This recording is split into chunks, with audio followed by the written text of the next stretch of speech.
Howdy there, guys. Welcome back to Edgar TV. We've had night one of the World Matchplay and controversy already doing the rounds over on TikTok. Now, there's a few TikTokers out there, quite popular TikTokers, who are calling a Gerwyn Price shot incorrectly, the finish he took out against Daryl Gurney. Now, I've looked into this and I've dug deep, very deep this morning. I've analysed this and I've got my opinion and I've got some information to share with you throughout this video. Let me know at the end of the video which way you think this is. Also, I'm on TikTok myself. I like it. You know, I'm growing a little bit on there at the moment. If you do enjoy TikTok, please go put a follow on there if you've got an account. Once I hit 10,000, that's sort of like the first big milestone on TikTok. So we're halfway there. Could do with some following over there, guys. So if you do like my stuff and you want some alternate Edgar content, it's not the same stuff you get here on YouTube. It is slightly different. So if you want a little bit more Edgar, you can go check me out over on TikTok. Matthew Edgar 170 is the account. But today,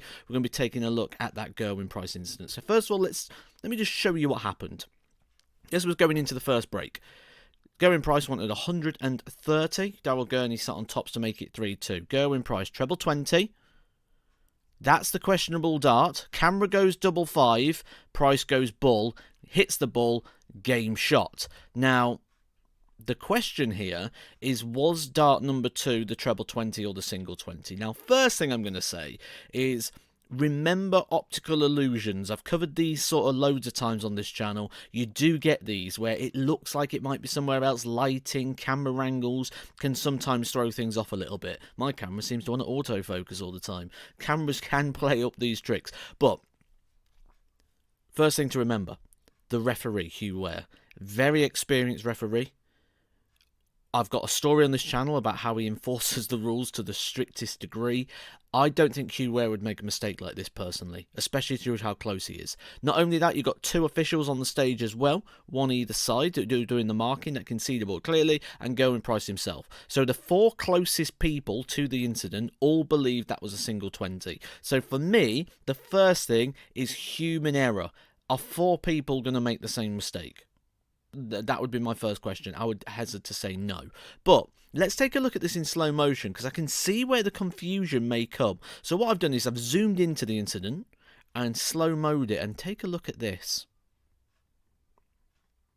Now, the interesting thing there, you can clearly see dart 2 go to hit the treble 20, hits the dart, hits the point, hits literally the same hole that he's hit the first dart in, which means the dart kind of gets rejected because it can't go into the same place. Let's watch it even slower. Just so happens that the framing that you can get on this, absolutely perfect. So again, if we take another look, and you can see at that point there of impact, I'll try and get it spot on for you. Let's go back a tiny bit. I had it then. Perfect. So you can see the slow-mo, the super slow-mo, actually clearly shows the dart was heading towards the treble 20. And you can see how it clatters into the point, the angle of the dart. Now, this will reject the dart from the board, because it can't go into the same hole. If it carries on going, it's just going to hit the point. So it's going to spit the dart out, which is kind of what happens on this occasion. It's where does the dart end up landing? Does it go into the single? Which, from that angle there, you believe, absolutely, that is a single 20. Because you've got to look at the length of the point as well, which we'll do in a second. The angle of the dart and the length of the point. But what's thrown a couple of people off here is sort of the lighting and the illusion. We'll have a look at that closer in a second, because when you take a look at it from the side angle here, I know this is a bit blurry, you can't see it too great, but when you look at the angle of dart number 2 in the board, and you look at the angle of dart number 1, again, that throws further evidence to suggest that it's sitting above the single, above the treble. Okay, so let's try getting a bit technical, let's try getting a little bit tricky and see where we go. So first of all, this is the dart in question on a high resolution image. The thing that people are questioning here is just above the point you'll see like a little mark about a third up from the point. People are thinking that that could potentially be the point. I think that's a light reflection. Now if you look at the lines and the light reflections on the darts, you can see there. Now if that was the point, I don't think it would be a light like it is. I think it'd be darker. The other thing is, when you think about the side angle of the dart and the entry, and look at the angle of the dart that's in the board, again, that shows that it was actually above the treble 20. But if we get technical with this a little bit further, these are Gerwyn price darts with Gerwyn price points. It's good because they've got the black points on, so you can see where the wear is. Now, for a dart to really be able to stay in the board and bite into the board, the point needs to hit the knuckle of the point, or the dart needs to hit the knuckle. The knuckle you'll see there is sort of where the shaping changes, and that's why there's a lot of wear on the front of these points, because you can see where the dart needs to penetrate the board in order for it to bite into the board. Now, sometimes it'll go deeper, sometimes it'll go less. We've got to remember that as a factor as well, and you can make that in your decision when you review all this at the end. But if I take that into account and I give you equal measurements of where the point goes in, we say that the point needs to go in roughly about 1/3 of the length of Gerwyn Price's points, which are about 32 millimeters. So we can say 1/3 of that.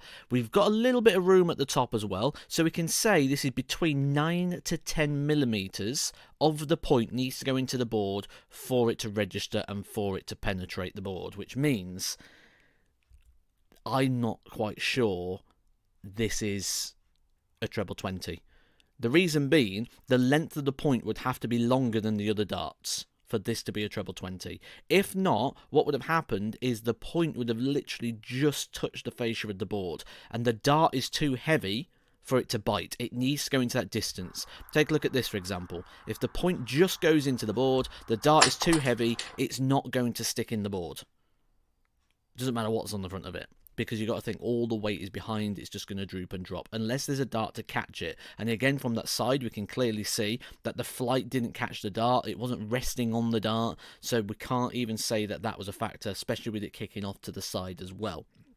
So in terms of my opinion on this, I think this is debunked, I think this is a myth, I think this is an optical illusion, and I agree with everybody that was on stage that this was a single 20. However, I can see where the confusion is coming from, and I would love to know what you think as well.